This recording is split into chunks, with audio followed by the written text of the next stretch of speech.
రాకాలోకం మీ channel జాతీయవాద భావాలను పెంచే ఛానల్, పంచే ఛానల్. కాబట్టి దీనికి మీ సహకారం చాలా అవసరము. మీ సహకారం అంటే ఈ వీడియో మీకు నచ్చితే లైక్ చేయటం మర్చిపోకండి. అదేవిధంగా లైక్తో పాటు ఈ వీడియోని మీ బంధుమిత్రులకు షేర్ చేయటం మర్చిపోకండి. షేర్ బటన్ ఉంటుంది, అదేవిధంగా లైక్ బటన్ ఉంటుంది, వాటిని నొక్కితే చాలు. అదేవిధంగా ఈ ఛానల్కు మీరు సబ్స్క్రైబ్ చేయవచ్చును, మీ మిత్రుల చేత సబ్స్క్రైబ్ చేయించవచ్చును. సబ్స్క్రైబ్ చేయడానికి ఒక్క పైసా ఖర్చు లేదు, ఏ రకమైనటువంటి సమయ వ్యయం కూడా జరగదు. అక్కడ సబ్స్క్రైబ్ అనే బటన్ ఉంటుంది, దాన్ని ఒకసారి క్లిక్ చేస్తే చాలు. పక్కనే ఒక గంట షేప్లో ఉన్నటువంటి ఇంకొక ఐకాన్ ఉంటుంది, దాన్ని క్లిక్ చేస్తే మీకు నోటిఫికేషన్స్ వస్తాయి. ఆ నోటిఫికేషన్స్ రాకాలోకంలో ఎప్పుడు వీడియోని కానీ పోస్ట్ని కానీ అప్లోడ్ చేసినా మీకు ఇమీడియట్లీ నోటిఫికేషన్ వస్తుంది. మీరు చూడగలరు, మీరు షెడ్యూల్ చేసుకోగలరు. దాన్ని మీ సమయాన్ని కేటాయించుకుని ఎప్పుడు చూడాలి ఏమిటి అన్నది మీరు నిర్ధారించుకోగలరు. ఈ చిన్నపాటి సాయం చేయటం ద్వారా మీరు రాకాలోకంని పెంచి పోషించగలరు, బలోపేతం చేయగలరు. రాకాలోకంకి స్వాగతం. మిత్రులారా, ఒక చట్టము అది పనికి మాలినదైనా, కాలబాహ్యమైపోయినా, కాలం చెల్లినదైపోయినా, వృధా అయినా కూడాను, అసమానతల్ని పెంచి పోషించేదైనా కూడా శాశ్వతంగా ఒక వర్గానికి డిసడ్వాంటేజ్, నష్టం వచ్చేలా చేస్తూ ఒక వర్గాన్ని అధోగతిలో ఉంచేటటువంటి చట్టం కేవలము ఓటు బ్యాంకు రాజకీయాల కారణంగా అలా చలామణి అవుతూ 70 సంవత్సరాల వరకు చలామణి అవుతున్నా తొలగించేందుకు ఏం కావాలి? తొలగించేందుకు హిమాంత బిశ్వశర్మ వంటి సాహసవంతుడైనటువంటి నిర్ణయాత్మకమైనటువంటి ముఖ్యమంత్రి కావాలి. హిమాంత విశ్వశర్మ ఒక అరుదైనటువంటి రాజకీయ నాయకుడు. ఆయన ఒక నిర్ణయం తీసుకుంటే ఆ నిర్ణయం అమలు కావడంలో, దానిని కార్యరూపం దాల్చడంలో శరవేగంగా పనిచేసేటటువంటి ముఖ్యమంత్రుల్లో హిమాంత విశ్వశర్మ ఒకరు. అస్సాం ముఖ్యమంత్రిగా ఉన్నటువంటి హిమాంత విశ్వశర్మ 1935 నుంచి కాలం చెల్లినా కూడా దాదాపు 90 సంవత్సరాలు అయినటువంటి ఒక చట్టాన్ని అస్సాములో ఒక్క కలం పోటుతో, అసెంబ్లీలో ఒక్క మూజువాణి ఓటుతో ఓడించేసేశారు, తొలగించేశారు, రద్దు చేసేశారు. అస్సాంలో ఒక తమాషాగా అస్సాంకి మాత్రమే సంబంధించిన ఒక చట్టం ఉంది. దాని పేరు Assam Muslim marriages and divorces registration act. 1935లో ఆంగ్లేయులు తీసుకొచ్చినటువంటి చట్టము. ఆంగ్లేయులు తూర్పు బెంగాల్ అంటే తర్వాత పాకిస్తాన్గా మారింది, ఆ తర్వాత ప్రస్తుతం బంగ్లాదేశ్గా ఉన్న భూమి నుంచి ప్రజలను అస్సాంలోకి రప్పించి అస్సాంను ముస్లిం మెజారిటీగా చేయాలన్నటువంటి ఒక ప్రయత్నం చేశారు. 1940s తరువాత దేశం గనక విభజన అయితే అస్సాం మొత్తము బంగ్లాదేశ్లోకి తూర్పు పాకిస్తాన్కి వెళ్ళాలంటే ఇక్కడ జనాభా ఎక్కువగా ఉండాలని జనాభాని ప్రోత్సహించేందుకు వాళ్ళకి బాల్య వివాహాల్ని అనుమతిస్తూ చట్టం చేశారు. ఆ చట్టము Muslim marriages, Assam Muslim marriages and divorces registration act. 1929లో ఒక చట్టం ఉంది, చైల్డ్ మ్యారేజెస్ యాక్ట్ అని చెప్పేసి. ఆ చైల్డ్ మ్యారేజెస్ యాక్ట్లో ఉన్న వాళ్ళందరికీ కూడా 14 సంవత్సరాల అమ్మాయికి 18 సంవత్సరాల అబ్బాయికి వస్తే వివాహం చేసుకోవచ్చు అని ఉంటుంది. దానిని అప్లై చేశారు. ఆ తరువాత దేశానికి స్వాతంత్రం వచ్చిన తర్వాత ప్రభుత్వము బాల్య వివాహాల్ని రద్దు చేస్తూ హిందూ వివాహ చట్టాలని తీసుకొచ్చింది. దాని ప్రకారము హిందువులు 18 సంవత్సరాలు వస్తే తప్ప అమ్మాయి వివాహం చేసుకోవడానికి వీల్లేదు.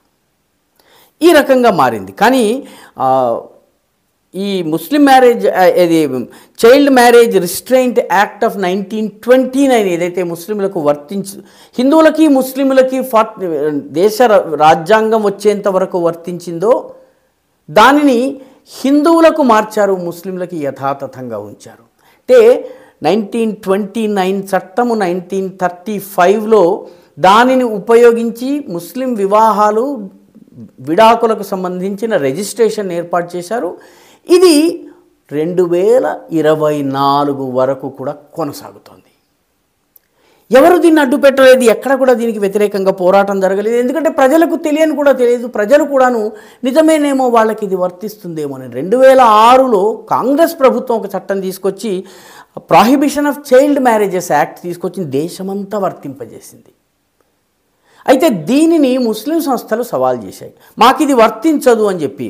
అప్పుడు పంజాబ్ అండ్ హర్యానా హైకోర్టు ఏదైతే ఉందో ఆ హైకోర్టు 2014లో ఈ వివాహాల వయోపరిమితికి సంబంధించిన బాల్య వివాహాల నిరోధ నియమాలు ఏవైతే ఉన్నాయో ముస్లింలకు వర్తించవు, ఎందుకంటే వాళ్ళకి పర్సనల్ లా వర్తిస్తుందని చెప్పి చట్టము తీసుకొచ్చింది. ఆ తర్వాత 2018లో మళ్ళీ ఇంకొక తీర్పులో దీన్నే ధృవీకరించింది. 2021లో కూడాను కోర్టు ఇదే మాట చెప్పింది.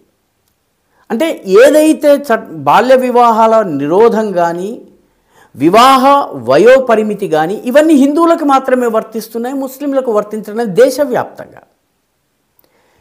అయితే అంటే దీని మీద నేరం చేసిన బాల్య వివాహాలు చేసినందుకు అరెస్ట్ అయ్యేవాడు, జైలుకి వెళ్ళేవాడు వీడు హిందువే అవుతాడు. ఇది ముస్లింలకు వర్తించదు. ముస్లిము చట్టాల ప్రకారము మహిళ బాలిక రజస్వల అయినప్పుడు వివాహ యోగ్యురాలు అయిపోతుంది. 9 ఏళ్ళైనా 10 ఏళ్ళైనా కూడాను వివాహం చేసుకోవడానికి వీలుందని ముస్లిం చట్టాలు చెప్తున్నాయి. ఈ చట్టము అస్సాం వరకు ఈ Assam Muslim marriages and divorces registration act అమల్లో ఉంది. దీని ప్రకారము ఆ రకంగా జరిగినటువంటి వివాహాలకు తల్లిదండ్రులు గార్డియన్స్ ఎవరైతే ఉన్నారో గార్డియన్స్ దీనిని రిజిస్ట్రేషన్ చేయించాలి. ఎవరి దగ్గర చేయించాలి? కాజీల దగ్గర రిజిస్ట్రేషన్ చేయాలి. దీనికోసం 94 కాజీలు అస్సాం మొత్తం మీద ఉన్నారు. వాళ్ళ దగ్గర మొత్తం ఈ రకంగా జరిగినటువంటి వివాహాలు బాల్య వివాహాలు ఏవైతున్నాయో వాటి మొత్తం రికార్డు ఉంది. ఈ కాజీలకు కొంత డబ్బు ఇస్తూ ఉంటారు పెళ్లి చేసుకునేవాళ్ళు, ప్రభుత్వం కొంత డబ్బు ఇస్తుంది, వీళ్ళని పెంచి పోషిస్తున్నది. ఇప్పుడు ఈ తాజా చట్టము కోర్టు ద్వారా చట్టసభల ద్వారా ఆమోదం పొందినటువంటి కొత్త బిల్లు ప్రకారం ఈ బిల్లును మొత్తం కొట్టివేయడం జరిగింది. ఈ కాజీలు ఎవరైతే 94 ఉన్నారో ఈ 94 కాజీలకి వన్ టైం కాంపెన్సేషన్ 2 లక్షలు వాళ్ళ చేతికి ఇచ్చేసి ఇక నుంచి మీ పని లేదు, ఏ వివాహమైనా కూడా అందరికీ ఒకే వయసు వర్తిస్తుంది, అందరూ వివాహాన్ని రిజిస్ట్రార్ దగ్గరే రిజిస్ట్రేషన్ చేసుకోవాలి, హిందువులైనా ముస్లింలైనా క్రైస్తవులైనా అని ప్రభుత్వం చట్టం తీసుకొచ్చింది. ఈ చట్టంలో ఉన్నటువంటి సెక్షన్ 8(1) అదేవిధంగా సెక్షన్ 10(1)లు వీళ్ళకు ప్రత్యేక హక్కులు కల్పిస్తున్నాయన్నమాట. వీటిని పూర్తిగా ఈ చట్టాన్ని ఇప్పుడు తొలగించి షెడ్యూల్ 1లో ఉన్నటువంటి ఈ చట్టాన్ని తీసేయటం వల్ల అస్సాములో ఈరోజు హిందువులు ముస్లిములు క్రైస్తవులు మత నిర్విశేషంగా బాల్య వివాహాల నిరోధ చట్టం అందరికీ వర్తిస్తుంది. హిమంత విశ్వ శర్మ కొద్ది నెలల క్రితం అంటే జనవరి ఫిబ్రవరి 2023 ప్రాంతంలో మొత్తం అస్సాంలో సర్వే చేయించి బాల్య వివాహాలకు సంబంధించిన కేసులు 3000 కేసులు నమోదు చేశారు. ఈ 3000 కేసులు నమోదు చేస్తే వీళ్ళలో ఎక్కువ మంది ముస్లిం, ఎందుకంటే హిందువుల్లో బాల్య వివాహాలు చాలా తక్కువ, జరిగినా కూడా తెలిసిపోతాయి. ఎందుకంటే వివాహం చాలా ఆర్భాటంగా జరుగుతుంది, హడావిడిగా జరుగుతుంది. ముస్లిం వివాహాలు అస్సాం వంటి ప్రాంతాల్లో చాలా నిశ్శబ్దంగా జరుగుతాయి, మన దగ్గర జరిగినంత హడావిడి ఉండదు. మన హైదరాబాదీ ముస్లింల వివాహాలు హిందువుల వివాహాలంతా ఆర్భాటంగా జరుగుతాయి. అస్సాం వంటి ప్రాంతాలలో గ్రామాల లోపల కాజీ ఇళ్లలో కూర్చోబెట్టి నికా చేసేస్తారు, పెద్ద హడావిడి ఉండదు, కాబట్టి ఇవి తెలియవు. కాబట్టి ఈ సర్వేలో 2023 జనవరిలో చేసినటువంటి సర్వేలో దాదాపు 3000 కేసులు పట్టుబడ్డాయి. 3000 మందిని అరెస్టు చేసి బాల్య వివాహం చేసుకున్నటువంటి వాళ్ళు చేయించిన వాళ్ళని అరెస్ట్ చేయడం జరిగింది. దాని తరువాత ఇప్పుడు ఈ చట్టాన్ని తీసుకొచ్చి చట్టాన్ని మొత్తం ఈ అమెండ్మెంట్ ద్వారా చట్టాన్ని మొత్తం రిపీల్ చేయడం జరిగింది. దీన్ని తొలగించటం వల్ల ఈనాడు అస్సాంలో హిందువు ముస్లిం అని లేకుండా అందరికీ ఒకే వివాహ వయోపరిమితి ఉంటుంది. వాళ్ళు 18 years వచ్చేంత వరకు వివాహం చేసుకోవడానికి వీలు లేదు. అదేవిధంగా 21 years అబ్బాయికి ఖచ్చితంగా రావాల్సి ఉంటుంది. అంతకు తక్కువ చేసినట్టయితే బాల్య వివాహంగా పరిగణించబడుతుంది, హిందువులైనా ముస్లిములైనా. బ్రిటిష్ కాలంలో వచ్చినటువంటి చట్టము ఇన్నేళ్లు పోలేదు. హిమంత విశ్వ శర్మ ఒక్క కలం పోటుతో ఒక్క అసెంబ్లీ ఓటుతో దీన్ని తొలగించగలిగారు. ఆయనకు అభినందనలు. అంతేకాకుండా ఈ కాంగ్రెస్ ఈ చట్టాన్ని తొలగించలేదు, కేవలం ఒక చిన్న మార్పు చేసింది. తరుణ్ గొగోయ్ ముఖ్యమంత్రిగా ఉన్నప్పుడు 4 అణాలు అంటే 4 ఆనా 25 పైసలు మాత్రమే రిజిస్ట్రేషన్ ఫీ ఉండేది, దాన్ని 10 రూపాయలకి పెంచారు. కానీ మిగతా చట్టాన్ని ముట్టుకునేటువంటి సాహసం చేయలేదు. అలాంటిది ఇప్పుడు హిమంత విశ్వ శర్మ మొత్తం చట్టాన్ని తొలగించి సమానత్వాన్ని ఈ దేశంలో ఉన్నటువంటి రాష్ట్రంలో ఉండే పౌరులందరికీ ఒకే రకమైన నియమ నిబంధనలు వర్తించేలా చేశారు. ఆయనకు అభినందనలు.